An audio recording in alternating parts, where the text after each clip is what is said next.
नमस्कार। सुबह जब मैं उठा मैंने न्यूज चैनल देखा तो मैं शॉक्ड हो गया। मैं लिटरली शॉक्ड हो गया कि ये हो क्या रहा है देश में।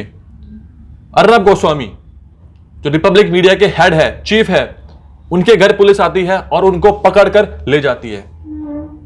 जी हां, आपने ये खबर सुन ली होगी और नहीं सुनी तो मैं बता देता हूं आपको कि पूरा मामला है क्या और किस बेसिस पर अर्नब गोस्वामी को रायगढ़ पुलिस ने अरेस्ट किया है। इस वीडियो को पूरा देखना एंड तक। तो केस बताया जा रहा है कि अन्वय नायक का है। अन्वय नायक जो कि एक इंटीरियर डिजाइनर थे, 53 साल उनकी उम्र थी और वो पैसों की तंगी की वजह से आत्महत्या कर लेते हैं, जिसमें वो अपनी माताश्री के साथ आत्महत्या कर लेते हैं। और उन्होंने सुसाइड नोट लिखा होता है जिसमें 3 लोगों के नाम लिखे होते हैं, उनमें से एक अर्नब गोस्वामी भी थे। उसमें लिखा होता है कि करीब करीब 83 लाख रुपए अर्नब गोस्वामी जी ने नहीं दिए थे उन्हें, और बाकी 2 लोग भी थे, और कुल मिला के 5 करोड़ 40 लाख रुपए का ड्यू था जो उनको नहीं मिला था। और आर्थिक तंगी की वजह से वो अपनी मां के साथ आत्महत्या कर लेते हैं। इसके बाद उनकी बीवी अन्वय नायक की धर्मपत्नी केस दर्ज करवाती है रायगढ़ पुलिस स्टेशन में। उसके बाद कार्रवाई होती है और सब कुछ सॉर्ट आउट हो जाता है और केस बंद हो जाता है। यह बात है मई 2018 की।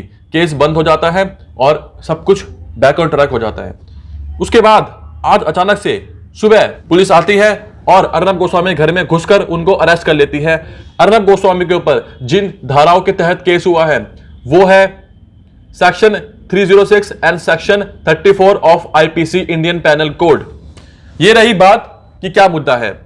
इसके बाद जो आक्रोश देखा गया पब्लिक के द्वारा कि ट्विटर पे अर्नब गोस्वामी के सपोर्ट में इतनी आवाज उठ रही है, लोग ट्वीट्स कर रहे हैं, लोग हर जगह I stand with Arnab Goswami के नारे लगा रहे हैं। इसके बाद हमारे देश के गृह मंत्री श्री अमित शाह जी का एक ट्वीट आता है। वो बोलते हैं, blatant misuse of state power against Republic TV and Arnab Goswami is an attack on individual freedom and the 4th pillar of democracy.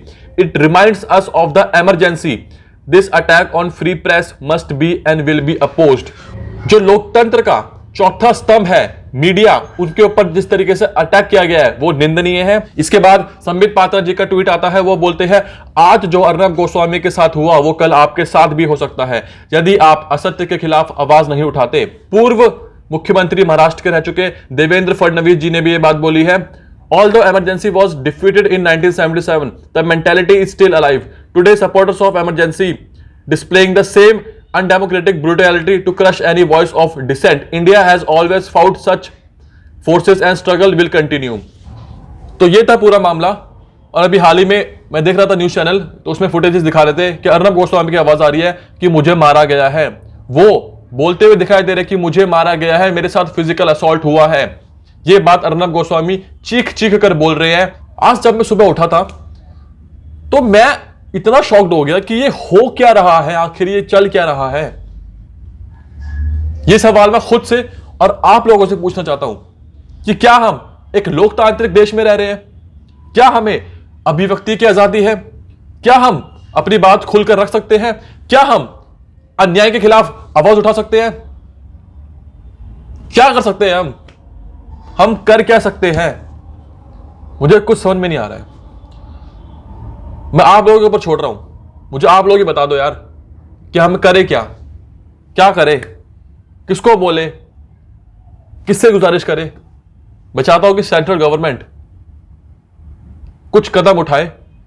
Central government के पास बहुत शक्तियां होती है, बहुत ताकतें होती है। वो अपनी शक्ति को सही जगह लगाए। और ये जो हो रहा है ये रुकना चाहिए। ये जो हो रहा है ये बहुत गलत हो रहा है। और मेरे पास कुछ है नहीं बोलने को, शब्द नहीं पड़ रहे मेरे पास आज बोलने को कि मैं कैसे अपनी बात एक्सप्रेस करूं आप लोगों के सामने। आप लोगों की क्या राय है? क्या लगता है आप लोगों को जो हुआ अर्नब गोस्वामी के साथ वो सही था या वो गलत था? अपनी राय मुझे बताओ कमेंट करके। मुझे जानना है कि आपका ओपिनियन क्या है और आप इस बारे में क्या सोच रखते हो। बस यही बोलूंगा